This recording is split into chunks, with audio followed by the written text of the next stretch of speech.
날씨 참 좋았죠? 네. 오늘은 먹지 말아야 할 음식이라는 주제로 말씀을 좀 준비했습니다.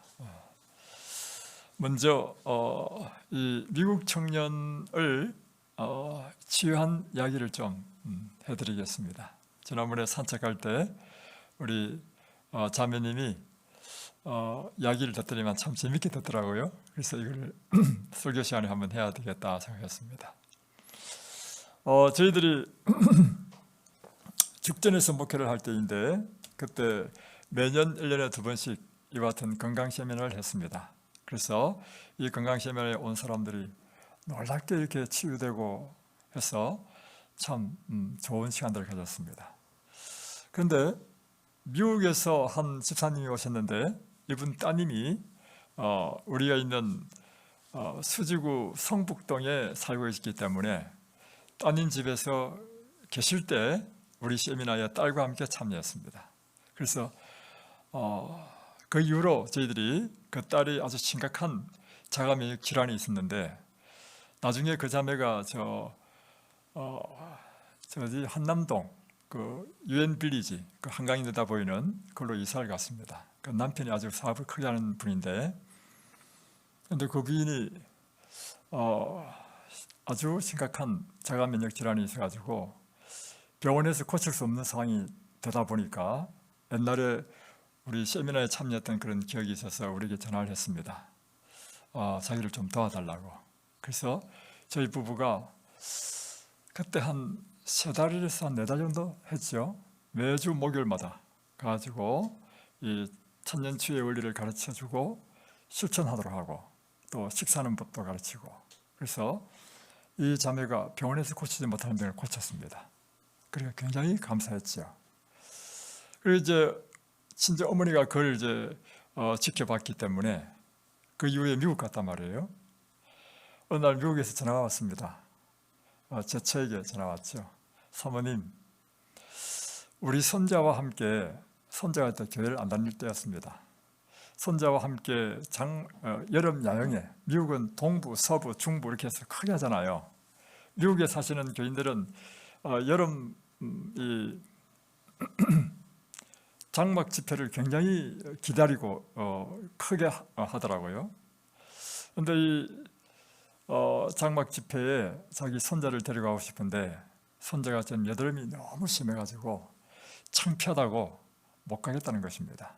그래서 우리 여드름도 고칠 수 있나요? 이렇게 전화가 왔어요. 그래서 그 피부병은 아주 잘 낫습니다. 특별히 이 천연치료를 하게 되면 하니까 그러면 우리 손자도 고칠 수 있나요? 예, 있습니다. 그러면 좀 방법을 가르쳐 주세요. 그래서 이제 전화로 이제 금식하는 방법을 가르쳐 주고 다음에 금식할 때 뭘 해야 될지 날마다 금식할 때 성경을 보고 기도하는 시간을 반드시 갖고 또 운동도 하고 하루에 일과표를 쫙 정해줬습니다. 아침에 일어나서 이제 배즙을 먹고 다음에 그 당시에는 이제 즙으로 여기는 이제 과일로 금식하잖아요. 그 형제들은 즙으로 하는 금식을 시켰습니다. 그래서 쫙 스케줄을 다 정해줬어요. 그런데 또 전화가 왔습니다. 사모님 큰일 났습니다. 왜요? 우리 손자가 지금 잠을 그러면서 이야기했어요. 이제 약을 다 끊도록 했습니다. 근데 하여튼간에 전화가 왔어요. 우리 손자가 그 전에죠. 뭐냐면 이제 이런저런 이야기를 하다가 어떤 이야기까지 나왔냐면 사실은 우리 손자가 정신과 약을 먹고 있다는 것입니다. 그 이유는 무엇인가 하면 그 당시에 이제 고등학교 한 1학년쯤 됐죠. 그 미국에는 뉴욕주에 살고 있었습니다. 다 미국인들이 있는 그런 동네에서 아주 부천에 살았던 것 같아요. 근데 이제 미국에서는 최고의 인기 있는 스포츠가 미식축구거든요. 그래서 이제 미식축구에 들어가서 미식축구를 하는데 고등학교 1학년 때부터요 말을 한다는 것입니다. 그러니까 친구들이 다 하니까 그에 어울리다 보니까 안 할 수 없고 하는데 하다가 이게 마약 중독이 되어버린 거예요. 그래서 이제 정신과 약을 먹어야만이 되는 그런 상황이었단 말이에요. 그래서 이제 나중에 이제 이야기를 이런저런 하다가 이제 이야기가 나왔어요. 사실 내 손자가, 외손자죠, 딸의 아들이니까 외손자가 사실 이만저만 해가지고 정신과 약을 먹고 있는데 이 약도 끊어야 됩니까? 그래서 저처럼 약사이기 때문에 정신과 약을 함부로 끊으면 금단 현상이 크다는 걸 알거든요. 그래서 제가 배우기에는 정신과 약은 금단 현상이 심하기 때문에 함부로 끊으면 안 되는 걸로 알고 있습니다. 그러니까 이 집사님이 전화로 이야기하기를 만약에 사모님께서 사모님의 따님이 지금 이런 상황이라면 약을 끊고 하겠습니까? 약을 먹고 하겠습니까? 그래서 제가 제 딸이라면 저는 약을 끊고 하겠습니다 하니까 이분이 자기 아들과 며느리, 자기 딸과 사이하고 의논을 한 다음에 사모님께서는 자기 자녀면 끊고 하겠다 하더라. 그럼 우리도 한번 끊고 한번 해보자. 근데 이제 이 아들, 이 손자도 약을 먹으면요 목이 쪼르는 듯한 그런 고통이 있는 거예요. 근데 약을 안 먹으면 잠을 못 자. 그러니까 약을 먹을 수도 없고 안 먹을 수 없는 상황이니까 먹는단 말이에요. 그러니까 이 손자도 지금 그러지 않아도 막 그 부작용 때문에 약을 안 먹고 싶은데 약을 먹지 말라니까 너무 좋아서 안 먹은 것입니다. 근데 문제는 그날 밤부터 잠을 못 자는 거예요. 꼬박 밤을 새웠다는 것입니다. 그래서 또 그 다음 날 또 전화가 왔어요. 사모님 큰일 났습니다. 우리 손자가 지금 잠을 한숨도 못 잤습니다. 우리 기도하십시다. 하고 이제 기도하고 또 그날도 이제 규칙적으로 이제 금식을 시키면서 이제 했단 말이에요. 또 그 다음 날 또 전화가 왔어요. 사모님 큰일 났습니다. 어젯밤에도 잠을 한 잠 못 자고 우리 외손자가 꼬박 밤을 새웠습니다. 근데 문제는 이제 이틀 밤을 못 자고 또 좀 더 있으면 이제는 이 집을 뛰쳐나간답니다. 뛰쳐나가지고 그야말로 뭐 어떻게 사는지 몰라. 그러면 과거에 그런 경험이 많았는데 이 가정에서 경찰에 신고해가지고 이 아이를 찾으면 경찰에서는 딱 수갑을 채워가지고 이런 아이들이 미국에는 마약 중독자들이 많답니다. 청소년이. 이런 아이들을 관리하는 시설에 집어넣는답니다. 그 시설에 학교도 있고요. 그 안에 완전히 한 사회가 있다, 사회가. 그러면 이제 경찰이 가면 부모는 그 뒤에 경찰차를 쫓아가는데 막 눈물을 줄줄 흘리면서 간다는 것입니다. 그래서 그곳에서 이제 치료받아서 다시 또 나오면 결국에는 또 뭘 하냐면 약을 먹어야 돼. 그러니까 이제 그런 경험이 있기 때문에 지금 이틀 밤을 못 잤으니까 이제 하룻밤만 더 못 자면 이제는 집을 뛰쳐나가는 상황이 되는 거라. 그래서 이제 제가 이야기했죠. 저희들도. 그래서 저희들 부부가요 멀리 미국에 있는 이 청년 때문에 기도 엄청 했습니다. 그래서 그러면 우리 아이의 아버지와 어머니도 함께 기도하자고 했는데 나중에 또 알고 보니까 이런저런 이야기하다 보니까 아버지는 알코올 중독이야. 어머니는 하루 종일 일하고 나서 집에 타오면 소파에 탁 지쳐서 저녁에 텔레비를 딱 켜고는 밤늦게까지 텔레비 보다가 잔대. 그래서 이제 지금부터는 아들을 살리기 위해서 아버지는 술도 끊고 그리고 함께 기도하셔야 된다고. 그래서 성경을 보시고 기도하시라고. 그래서 그 집안에 막 대기억이 일어난 거야. 지금 귀한 아들 살려야 될 거 아닙니까? 그러니까 아버지도 정신을 버쩍 들고 술도 끊고 또 어머니도 이제 이 자기 아들 살리기 위해서 함께 막 저녁마다 기도하고 이런 상황이 된 것입니다. 근데 이제 3일 저녁 저희 부부가 엄청 기도했습니다. 3일 저녁에 만약에 잠을 못 잤다면 뛰쳐나가는 거야. 뛰쳐나가면 다시 그 수용소 가는 거야. 그래가지고 엄청 기도하고 그래 부모님이 얼마나 기도했겠습니까? 그 다음날 또 전화가 왔어요. 마음이 조마조마하잖아요. 사모님 큰일 났습니다. 왜요? 이제 잠을 잠을 자는데 이제 깨지 않고 계속 잠만 잔다는 거예요. 그래서 이걸 지금 깨워서 지금 이 젖 마실 시간에 젖을 먹게 하는 게 낫겠습니까? 아니면 계속 자게 하는 것이 낫습니까? 그래서 젖이 중요한 게 아니라고. 더 중요한 것은 이 아이가 잠을 푹 자는 것이 그 아이에게 치료에 도움이 된다고. 계속 자게 하라고. 그랬더니 또 한 저녁 때쯤인가 또 전화가 왔어요. 사모님 큰일 났습니다. 이제는 애가 잠자는데 깨지를 않습니다. 그래서 괜찮다고 푹 잘 놨더라고. 그래서 이 아이가 이틀 밤을 잤는가 푹 잤어요. 푹 자고 일어나서는 모든 적상이 없어져 버렸습니다. 그래가지고 이 아이에게도 자기도 인생에서 숙제인데 인생 숙제를 푸는 거야. 그래가지고 그 부모님과 함께 의논해가지고 삼육학교로 옮기고 다음에 이제 그 장막 부흥에 참여하고 그곳에서 침례식을 해가지고 침례 사진을 이제 우리한테 이제 보내왔어요. 침례를 받고 다음에 또 대학을 진학하고 그래서 이제 세월이 좀 지났습니다.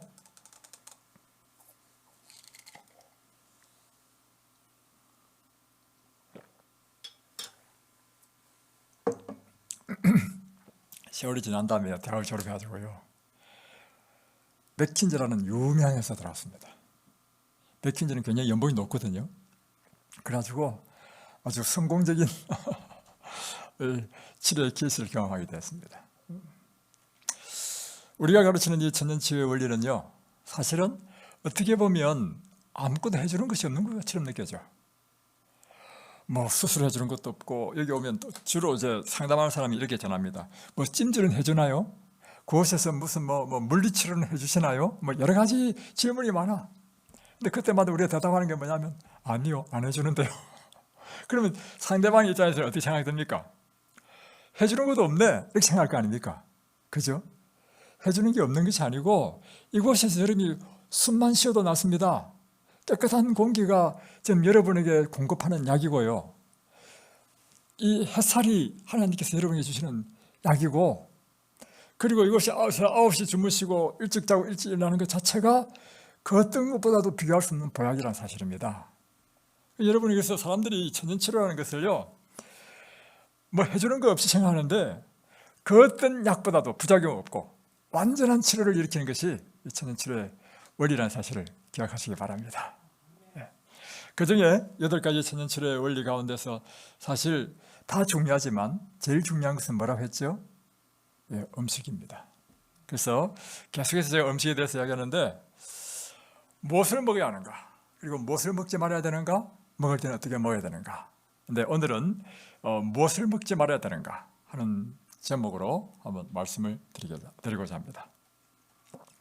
자, 지금까지 배운 이야기로는 첫 번째 먹지 말아야 될 음식은 뭐죠?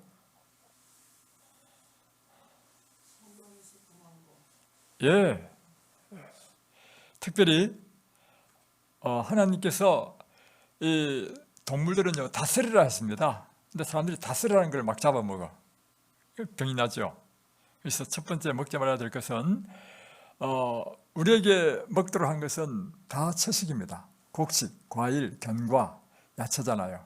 그런데 하나님께서는 먹으라고 단 한 번 하지 않은 것이 뭐냐면 동물성 단백질입니다. 물론 이제 노아후 이후에는 육식을 허락했지만 그 이후로 인간의 수명이 떨어졌죠. 나중에는 70, 80밖에 안 됐잖아요. 그래서 하나님께서 우리에게 주신 가장 이상적인 음식은 채식입니다. 그러므로 환자가 된 여러분들은 반드시 육식을 끊으셔야 됩니다. 그리고 지금 여러분이 아무 병이 없다고 한다면 앞으로도 계속해서 질병 없는 삶을 살기 위해서는요 모든 육식을 끊어야 됩니다. 이유는 무엇이죠? 지금까지 배운 걸 한번 이야기해 보십시다. 왜 육식을 끊어야 되죠? 육식은 왜 끊어야 됩니까? 예? 동물이 병이 들었고, 예, 동물이 병이 들었고, 예. 우리는 하나님이 채식주의를 하실 때로 모든 예, 우리의 소화기관을 보면 우리는 육식이 들어가면요, 육식은 소화 과정에서 독이 나오거든요. 그래서 육식 동물은 장의 길이가 짧습니다. 그래서 양분을 흡수하고 바로 배출하도록 돼 있는데 우리 인간의 이 장의 구조는요 무려 7m예요. 7m. 그러니까 고기가 들어가면 소화된 다음에 장을 통과하는 가운데서 독성이 우리 몸에 심각한 손상을 줍니다. 그래서 통계학적으로 보면 육식을 하면 암이 걸려요. 통계학이라는 게 뭡니까? 이렇게 했더니 이런 결과가 나왔다는 거잖아요. 그죠? 보면 유방암, 전리순암, 난소암 모든 종류의 암의 원인이 뭐냐면 육식입니다. 그걸 이제 과학적으로 연구해 보니까 이제 과학적으로 정리하는 것들이 뭐냐면 암의 원료가 되는 것이 단백질 가운데 단백질을 구성하는 20가지 아미노산 가운데 메티오닌이더라. 그런데 채식에는 메티오닌이 거의 없어요. 육식은 메티오닌이 굉장히 많아요. 근데 육식보다 더 많은 것이 생선인 것입니다. 그래서 그런 이야기 여러 번 들었죠, 여러분. 이런 양원에서 천연치료를 통해서 병이 다 나았어요. 암이 다 나았어요. 그래서 이제 퇴소했단 말입니다. 퇴소하니까 친구들이 야 축하한다고 그동안 너 고생했지 하면서 사람들이 제일 먹고 싶어하는 것이요 회라는 거야. 회.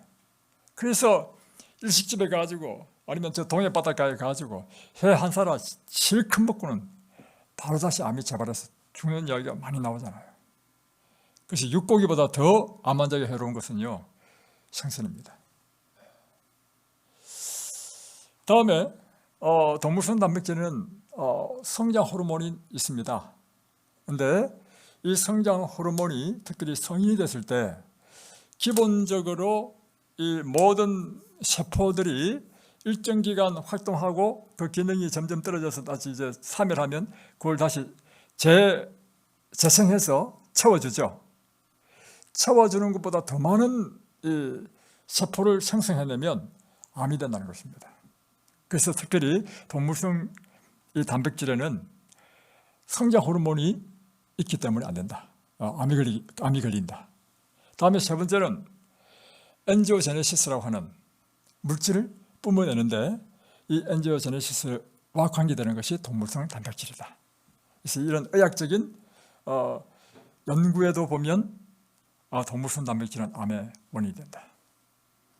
그래서 여러분이 암 환자는 피를 안 드셔야 되고 여러분이 암 환자가 아니라 할지라도 현재 암 환자가 아닌 사람은 미래는 암 환자가 될 가능성도 있죠. 미래에도 여러분이 암과 관계없는 삶을 사시려면 육식을 금하셔야 됩니다. 특별히 해로운 게 뭐냐면 조개, 다음에 새우, 게, 갑각류 이런 것들은 더 해롭습니다. 자, 제 처제가 이제 그 삼육보건대학교에서 이제 교수를 하다가 지금은 이제 은퇴했죠. 했는데 이제 그 학회 이제 세미나를 하게 되면 외국에서 사람들이 막 오잖아요. 교수들이 오는데 그 안내 데스크에서 이제 우리 간호사들이 이제 서빙을 하면서 이제 점심시간이 돼가지고 피자를 시켜서 먹고 있었습니다. 그러니까 외국 교수가 지나가더니만 어떻게 말을 던졌냐면 아니 아직도 피자를 먹습니까? 이야기는 무슨 뜻이에요? 피자는 먹으면 안 된다는 것입니다. 왜 그런가? 피자의 치즈 때문에. 치즈는 제일 해로운 것이 치즈입니다. 그런데 사람들이 치즈를 참 좋아하죠. 특별히 청소년들은 피자를 좋아하죠. 그래서 저희들이 만든 것이 뭐냐면 치즈가 없는, 그렇다 해서 이제 청소년들이 피자를 좋아하니까 치즈가 없는 피자를 개발한 것이 야채 피자를 만들었습니다. 예. 자, 두 번째 먹지 말아야 될 것은 우유와 그리고 우유로서 나오는 유제품들, 버터, 치즈를 먹지 말아야 됩니다. 요거트도 다 마찬가지고. 우유를 왜 그러냐면 우유도 역시 보면 암의 원인이 됩니다. 우유를 마시게 되면 특별히 생식기와 관련되는 암이 발생한다는 거죠. 난소암, 유방암, 그리고 남자 같은 경우는 전리순암. 그리고 이 우유는 특별히 동양인에게는 소화 흡수가 안 됩니다. 유당 분해해서 흡수할 수 있는 효소가 동양인에는 안 나온다는 거예요. 거의 90 몇 %가 안 나와요. 그러니까 소화가 안 되고 흡수가 안 되는 이 우유는 우리 몸에 들어오면 썩어서 부패해가지고 이게 독이 된다는 것입니다. 그러면 이 민족마다 유당을 분해하는 효소가 많이 나오는 민족도 있어요. 예를 들면 덴마크 같은 경우에는 98%가 다 분해할 수 있는 효소가 나와. 덴마크는 옛날부터 이제 낙농업 했잖아요. 그러면 그 사람들이 그러면 낙농 제품을 많이 먹거든요. 그러면 분해를 하면 해가 없느냐? 지난번에 우유에 대한 거 할 때 통계 보여줬죠? 어떻게 되냐면 이렇습니다. 우유 제품을 소화할 수 있는 효능이 있어가지고 많이 먹는 덴마크라든가 이런 나라 순서대로 보니까 유방암 환자가 더 많아. 그러니까 이건 우리 몸에서 우유를 분해할 수 있느냐 없느냐 더 문제가 안 돼. 우유를 먹는 것 자체가 곧 암을 일으키는 원인이 된다는 것입니다. 그뿐만 아니라 1ml에 세균이 몇 마리 있다죠? 파스테르 좋은 살균으로 할 경우에 2만 ml가 있는데 한국에서는요 그보다 더 많아. 그래서 한국에서 1등급 우유는요 1ml, 1리터도 아니야. 1ml에 10만 개의 세균이 있으면 1등급 된다는 것입니다. 그리고 3만 개가 있으면 특등품 우유가 된다는 것입니다. 그러니까 여러분 우유를 드시면 안 됩니다. 세균을 먹는 거예요, 한마디로. 그래서 이 존스 홉킨슨 소아과 병원과 수술센터 원장인 프랭키 오스키 박사는 이야기하기를 우유를 먹지 말라는 것입니다. 특별히 소아에게는요, 소아당뇨는 제1형 당뇨병입니다. 이것은요, 췌장에서 이 인슐린이 생산되지 않는 가장 골치 아픈 당뇨병이 제1형이거든요. 소아당뇨가 바로 제1형 당뇨입니다. 이것의 원인이 우유라고 했습니다. 그리고 소화백혈병의 원인이 우유였습니다. 그리고 알러지, 다음에 여드름, 충치, 다음에 감염성 질병에 잘 걸린다는 것입니다. 어른들도 이렇게 마찬가지고, 다음에 우유가 이렇게 나쁘기 때문에 이렇게 음식물에 관한 권면 349페이지는 이렇게 설명하고 있습니다. 사람들 중에 아기 정감에 비례하여 동물들에게 병이 증가하기 때문에 계란과 우유와 크림 또는 버터를 사용하기에 안전하지 않을 때가 곧 온다는 것을 그들에게 말하라. 근데 여기에 뭐가 포함됐어요? 우유와 함께 계란도 포함됐다는 것입니다. 그래서 지난번에도 한번 보여드렸는데요.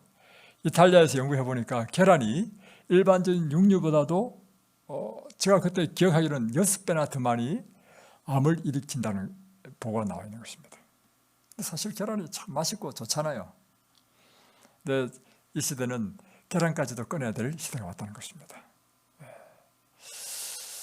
그러면 여러분 이렇게 생각될 거 아닙니까? 야, 그럼 뭘 먹고 사나? 여러분, 그래서요, 여기서 열심히 식사하시면서 보십시오. 야, 채식으로만 해도 이렇게 맛있게 잘 먹을 수 있다.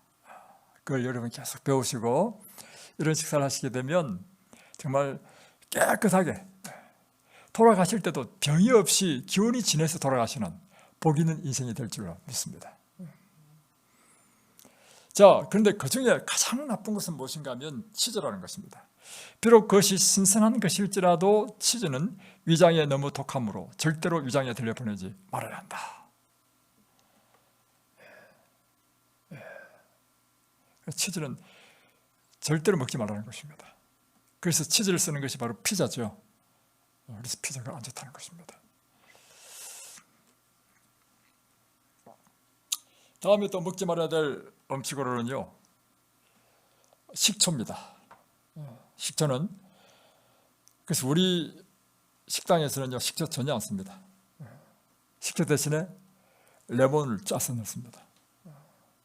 자, 음식물에 관한 권면 345페이지는 샐러드는 기름과 식초로 조리되는데 이것이 위장 안에서 발효가 일어난다. 그러므로 음식이 소화되지 않으며 오히려 부패한다. 다시 말하면 썩는다. 그래서 음식에 식초를 쓰지 말라는 것입니다. 뭐 감식초가 좋다고 하잖아요. 감식초도 결국은 뭐예요? 식초입니다, 여러분. 그래서 이 세상에서, 그래서 저한테 책도 주신 분이 계셔요. 감식초가 좋다고. 그러니까 이 세상에서 어떤 이야기를 한다 할지라도 우리는 영감의 말씀을 따라서 사는 것이 가장 안전한 것이죠. 영감의 말씀은 시초는 먹지 말라는 것입니다.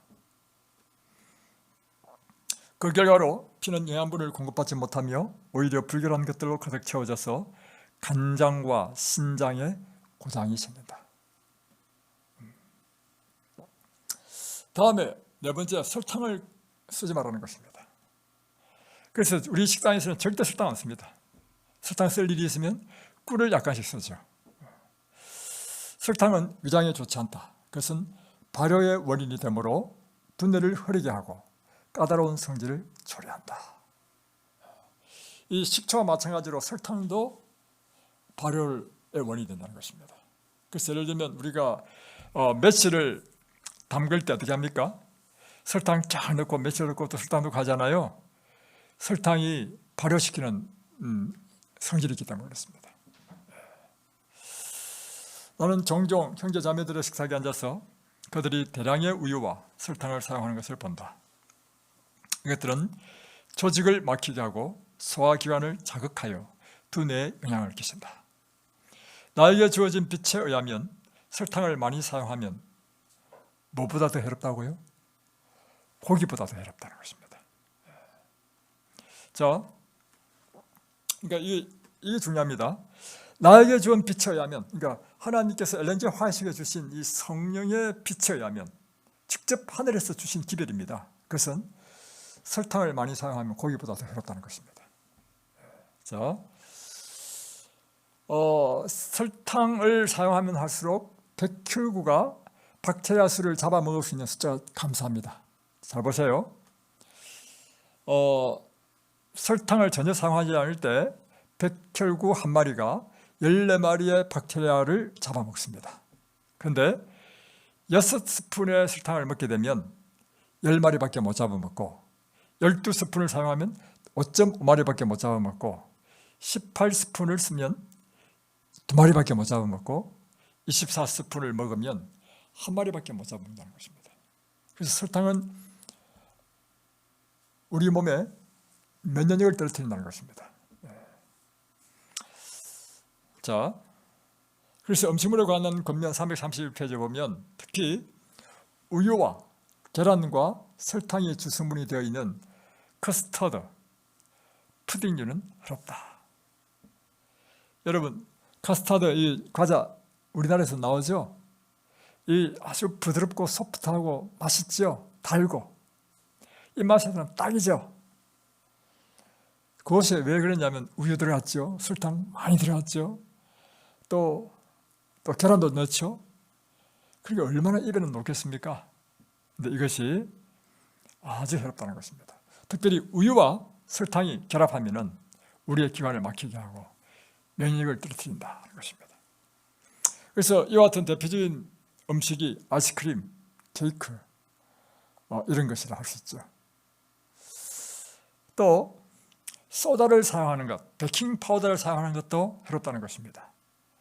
우리가 이제 빵을 만들 때 밀가루를 부풀리기 위해서 쓸 수 있는 것이 뭐냐면 이스트를 사용할 수도 있고 소다를 사용할 수도 있죠. 베이킹 파우더 사용할 수도 있고. 그런데 소다와 베이킹 파우더는 음식물에 관한 권면 342페이지에 보면 빵을 만드는데 소다나 베이킹 파우더를 사용하는 것은 해롭고 필요하지 않다. 소다는 위에 염증을 일으키고 때로는 전신을 중독시킨다. 그래서 소다는 그것이 대표적인 것이 비스켓이죠. 비스켓이 바삭바삭하면서도 그 소다 맛이 나잖아요. 그 좀 맛을 내잖아요. 그죠? 또 사실은 이것이 우리 몸에 해롭다는 것입니다. 그래서 소다를 넣은 노란 비스켓과 눅눅하고 기름진 빵은 수많은 사람들의 소화기관들을 파괴하고 있다. 예를 들면 마가로트 같은 경우 대표적인 것입니다. 아주 이게 맛있죠, 달고. 그리고 그 크라이생인가? 그 눅눅한 빵 있잖아요. 그 기름 카스테라도 그렇게 해당되고, 크라이생이라죠. 빵. 예, 그거. 예. 그거 그 기름이 흠뻑 들었잖아요. 엄청 맛있죠?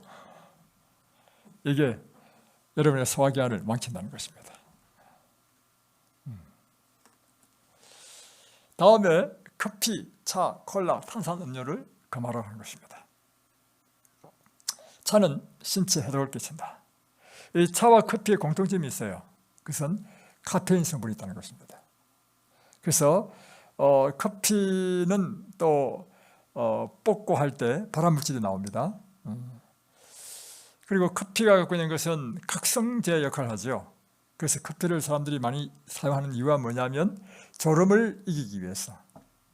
그래서 예를 들면 근무할 때 커피를 마시면 각성이 되어서 졸음이 안 오니까 하루에 몇 잔씩 마신단 말이에요. 아주 어렵습니다. 자, 마치 이렇게 되어 있습니다. 차와 커피와 마취제와 아편 및 담배. 차와 커피를 어디에 동등하게 나타냈냐면 마취제, 아편, 담배와 똑같은 레벨에 둔 거예요. 사용함으로 인간들에게 다양한 질병들이 초래되고 있다. 이 해로운 방종들은 하나뿐 아니라 전부를 포기하지 않으면 안 된다. 그러니까 이것은요, 전부를 다 포기하라는 것입니다. 심지어 커피를 계속 마시니까요, 두통이 오는데 이 두통이 멎지를 않는 거예요. 그래서 병원에 가서 진찰을 해보니까 뇌에 암이 생겼어요. 그래서 그걸 제거를 하고 여기 오셨는데 커피를 이제 끊도록 했죠. 이 두통이 사라지는 거예요.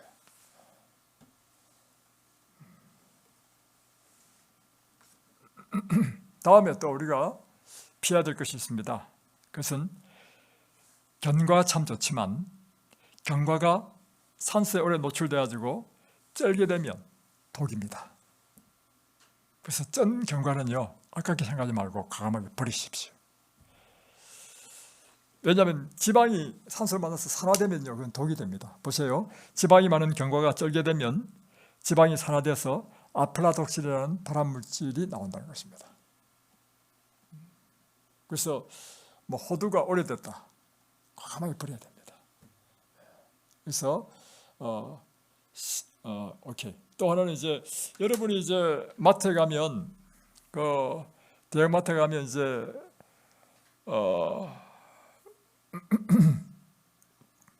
그 뭐죠? 우리가 캐슈넛, 다음에 아몬드 이런 걸요 다 볶아서 나와요. 볶아서 나오는 거를 여러분 사지 마십시오. 볶으면 이 불에 가열되면 기름은 더 빨리 산화됩니다. 맛은 더 고소하고 좋죠.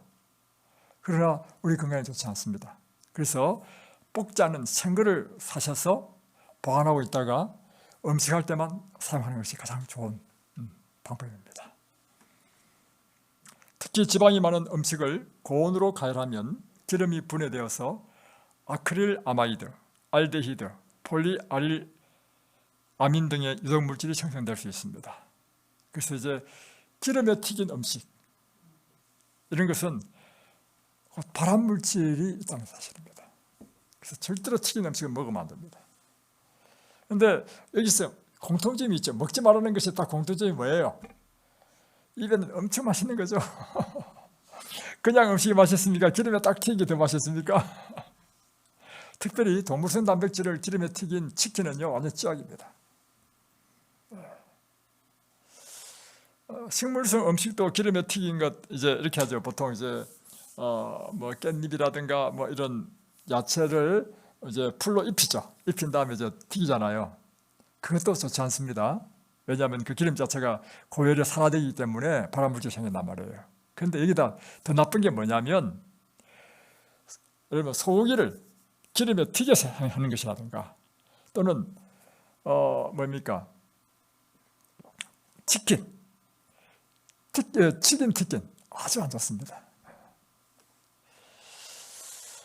여러분, 하나님께서 우리 건강을 위해서 설계한 원래 설계는 무엇이었습니까? 예, 그것은 창세기 1장 29절에 온 지면에 씨 맺는 모든 채소, 곡식이죠. 씨 가진 열매 맺는 모든 나무, 견과, 과일, 다음에 또 창세기 3장 18절에는 밭의 채소, 이것이 하나님께서 우리에게 주신 식물입니다. 그래서 이 하나님의 설계에 따라 우리가 철저하게 살아야 됩니다. 이 음식을 먹는 데 있어서도 우리의 삶의 원칙이 있습니다. 그것은 우리 몸은 하나님의 거룩한 성전이기 때문에 이 성전을 정결하게 보존해야 된다는 것입니다.